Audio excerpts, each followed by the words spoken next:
Shalom Bapak Ibu Saudara yang terkasih di dalam Tuhan.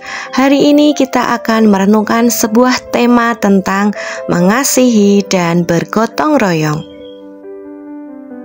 Bapak Ibu Saudara yang terkasih di dalam Tuhan, saya akan menceritakan sedikit kisah dari orang lumpuh ini, di mana ada 4 orang yang datang mengusung seorang lumpuh di atas tempat tidurnya. Mereka berusaha membawa orang yang lumpuh ini masuk dan meletakkannya di hadapan Yesus. Nah, pada saat itu Yesus sedang mengajar dan banyak orang berkumpul di situ, sehingga tidak ada tempat untuk mereka lewat. Tidak ada tempat untuk mereka bisa membawa saudaranya ini berhadapan dengan Tuhan Yesus. Mengapa? Mereka sangat berniat untuk menemukan orang lumpuh ini kepada Yesus, karena mereka tahu Yesus dapat menyembuhkan orang lumpuh ini, sehingga mereka berusaha sedemikian rupa sampai akhirnya menemukan jalan.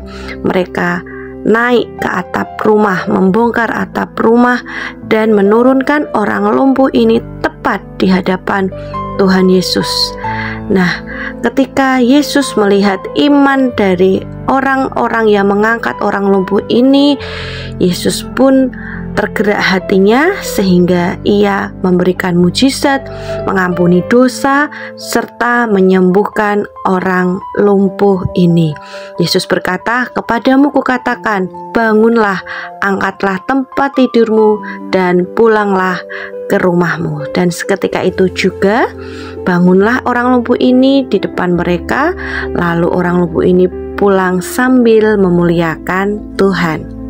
Bapak Ibu Saudara yang terkasih, dari kisah orang lumpuh tadi, di mana ada 4 orang yang membawa seorang yang lumpuh di hadapan Yesus, bahkan sampai membongkar atap rumah agar dapat mempertemukannya dengan Yesus, menunjukkan semangat gotong royong dan rasa kasih yang luar biasa. Lalu apa dampaknya ketika kita bisa hidup saling mengasihi dan bergotong royong satu dengan yang lain? Yang dilakukan 4 orang tadi adalah contoh mengutamakan kepentingan orang lain atau bersama. Karena kalau mereka hanya memikirkan kepentingan sendiri, buat apa mereka susah-susah, repot-repot, membuang waktu untuk menolong temannya? Kan lebih baik di rumah, lebih enak, santai, bisa ngurusi kerjaan masing-masing. Namun karena adanya hati yang melayani dan mengasihi, mereka mau susah payah membawa saudaranya ini kepada Yesus. Mereka bersedia memikirkan kepentingan orang lain. Demikian juga dengan kita, Bapak Ibu, kalau dipikir ngapain kita capek-capek membuang waktu menolong tetangga yang kerepotan, kerja bakti di kampung, membesuk tetangga atau saudara yang sakit, atau lain sebagainya. Namun kalau kita bersedia melakukan hal tersebut tanpa terpaksa dan tanpa pamrih, itu karena kita ini memiliki rasa kasih terhadap sesama. Makanya kita melakukan hal-hal yang baik tersebut. Mendahulukan kepentingan orang lain adalah bentuk kasih yang nyata. Ketika kita menghargai dan mengutamakan kepentingan orang lain, kita menunjukkan bahwa kita ini peduli dan mengasihi orang lain. Mendahulukan orang lain adalah bentuk kasih yang nyata. Sama halnya dalam konteks berkeluarga juga. Demikian, jangan selalu minta pasangan atau anak atau orang tua terlebih dahulu memperhatikan kita. Tapi bagaimana kita juga terlebih dahulu memperhatikan pasangan, anak maupun orang tua kita. Jadi jangan bersungut-sungut ya ketika kita harus mengorbankan kepentingan kita demi orang lain.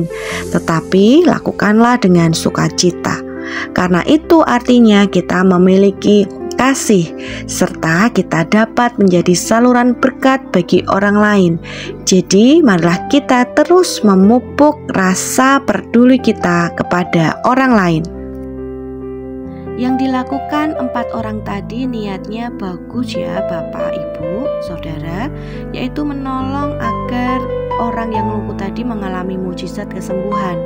Namun nyatanya dalam melakukan perbuatan baik itu tidak selalu mulus jalannya. Dalam melakukan kebaikan ada saja tantangannya. Namun 4 orang tadi mengajarkan kepada kita untuk tetap melakukan kebaikan sekalipun ada hambatan atau tantangan yang dihadapi. Bisa saja mereka memilih untuk menyerah daripada susah atau repot. Namun di tengah tantangan yang datang tidak membuat niat baik mereka berhenti. Mereka siap menghadapi tantangan bersama karena yang mereka lakukan adalah kebaikan, sehingga mereka dapat menemukan solusi dari persoalan yang mereka hadapi, sehingga mereka tadi menemukan jalan dengan membuka atap rumah. Begitu juga dalam kehidupan sehari-hari yang kita hadapi, pasti ada tantangan, bahkan banyak masalah yang datang silih berganti. Bahkan ketika kita ingin berbuat baik sekalipun, percayalah setiap tantangan dalam kehidupan kita yang datang itu akan menjadikan kita semakin murni di hadapan Tuhan, meluruskan motivasi kita dan membuat kita semakin mengandalkan Tuhan, sehingga kita bisa duduk bersama dan menemukan solusi-solusi dari setiap persoalan yang ada.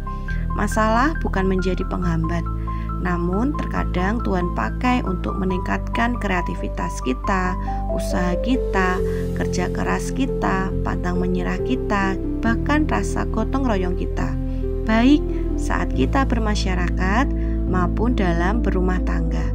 Tentunya dalam setiap keputusan yang kita ambil selalu melibatkan Tuhan. Kiranya dengan pertolongan Tuhan kita dimampukan untuk dapat menghadapi tantangan bersama, berdoa, bersehati, dan minta pertolongan Tuhan agar mendapatkan jalan keluar yang terbaik. Dampak ketiga adalah iman dan kasih kita yang kita nyatakan untuk orang lain menggerakkan hati Tuhan. Rasa peduli yang muncul pada 4 orang tersebut saya rasa bukan muncul karena baru kenal 1 atau 2 hari, namun karena mereka sudah bertumbuh dalam satu komunitas, dan tentunya adalah komunitas yang saling membangun, sehingga ketika kesulitan itu datang menimpa saudara-saudara kita, maka rasa empati, kepedulian itu akan muncul.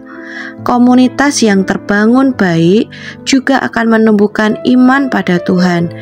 Iman bahwa Tuhan itu sanggup untuk menolong. Dan betul, Tuhan melihat iman mereka, Tuhan melihat kasih mereka, dan itu menggerakkan belas kasihan Tuhan atas orang lumpuh tersebut. Demikian juga dengan kita.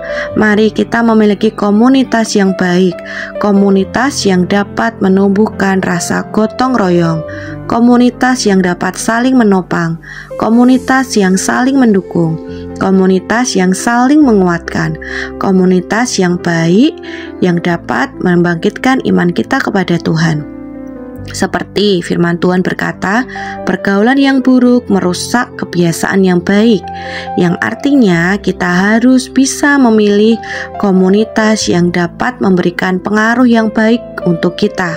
Tidak hanya komunitas yang baik, namun bagaimana kita juga dapat menjadikan keluarga sebagai tempat untuk saling bertumbuh dalam iman, terbuka dalam komunikasi, mensupport dalam segala hal yang baik, dan mau mengampuni di saat ada hal-hal yang membuat kita kecewa, juga saling menerima dan mengasihi, sehingga keluarga menjadi rumah pemulihan bagi suami, istri, juga anak-anak kita. Rumah menjadi tempat ternyaman untuk kita kembali pulang, karena di sana kita merasakan kehadiran Tuhan. Jadi Bapak Ibu Saudara, marilah kita selalu belajar untuk memiliki rasa kasih dan kesediaan untuk bergotong royong. Selamat berjuang, Tuhan memberkati.